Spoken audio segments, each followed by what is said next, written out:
Welcome back, guys. It is game time. I am Game Time Barney, and today we're gonna play a little Did You Know? Did You Know episode about Rome, New York. Some of the fun, interesting facts about the city I live in, and yeah, let's jump right in. So the first fact I found out today was Francis Bellamy, who was the author of the Pledge of Allegiance, lived and is buried here in Rome, New York. I mean, that's a huge piece of American history right there. So if you ever get a chance, come on down to Rome and come find the burial site of Francis Bellamy, the author of the Pledge of Allegiance. All right, so most everybody probably learned about the historic Erie Canal. It bridged the gap between waterways, enabled travel, opened up the American West. You know, everybody learned about the Erie Canal growing up in school. And the very first shovel of dirt to start creating the Erie Canal was turned right here in Rome, New York as well. Awesome. I mean, that again is a huge piece of American history right there. That is awesome. Don't mind the background. This is just the dungeon they keep me in. Another great author, Alex Haley, talented author of the novel Roots, also lived here in Rome. Again, huge part of American history there. A book that I'm sure almost everybody had to read or was at least introduced to while they were in school, which is pretty cool. One thing I found out, and this wasn't just recently, this was something I found out before. I wasn't even living here in Rome at the time. Frank Potter was the inventor of the two-piece handset, two-piece telephone, handheld telephone, lived here in Rome as well. So that's pretty cool. John Dove, or Dove, was huge in the creation of the CD-ROM. Was actually from Rome, born and raised. A lot of people don't know, but a lot of people do know now.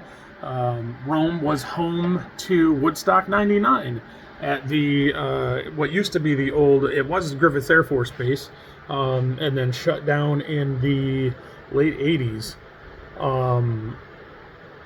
And then in 1999, they wanted to do the 30th anniversary for Woodstock from 69, obviously 30 years. And they were looking for a really big site to do it. They wanted to do it back in Bethel, and of course that same farm field doesn't exist anymore. And the town of Bethel was like, absolutely not.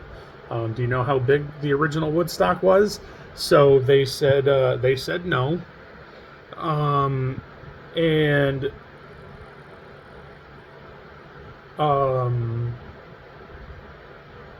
So they were looking for a big place to do it. So they contacted the city of Rome, who of course had this, not abandoned, but old airfield. And they were like, shit, yeah, bring it over here. We got tons of room for it. And anybody that's watched the documentary, I was there. I didn't have to watch it, although I did. It was hot. You got to figure it's an airfield, so there's tarmac everywhere, right? And the heat was just coming off it, and it was just disgusting hot and crazy, and yeah, a lot of fun though. I mean, there's a lot of great bands, a lot of good times. It was pretty cool. So, for all of my Star Trek fans out there, my Trekkies, where you at? Whoop, whoop. Sorry, I'm a Star Wars geek, not a Star Trek fan. But Tim Russ from the show Star Trek Voyager actually graduated from Rome Free Academy in 1974. Born and raised here in Rome, and yeah, so those are some of the, more lighthearted, fun side aspects of some of the history of Rome. And now, let's get into some of the more morbid or haunting ones. All right, so this next set of facts is, I don't know, not to say morbid, but think about this story I'm about to share with you. Think about it happening today. All right, and it, to say the least, it would be so weird. So we have the Delta Lake State Park. All right, so Lake Delta was created when the dam was built in 1912, and it flooded 3,000 acres, destroying the village of Delta. That's right, there was a town there. So the project itself required the removal of 295 buildings, 70 of which were houses, and the relocation of two.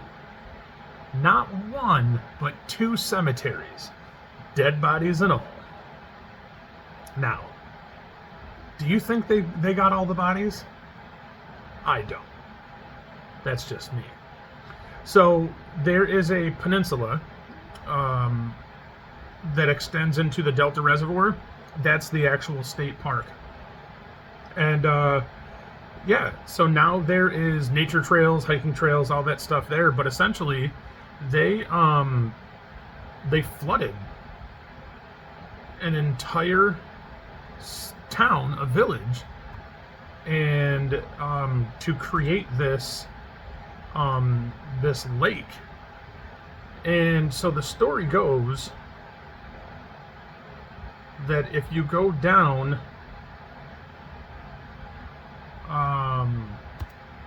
you can actually see some of the stuff still there. And I want to see real quick if I can find some good pictures to show everybody.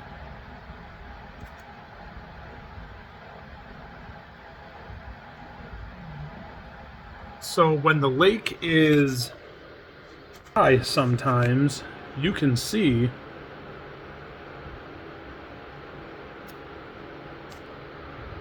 some boulders and stuff from where old foundations used to lie, and that car was not underwater. Somebody drove that out to give like a size reference. This is a good one right here. You can actually see there's like a basement that was actually inside somebody's house. Old door hinges and other metal bobs and whatnot.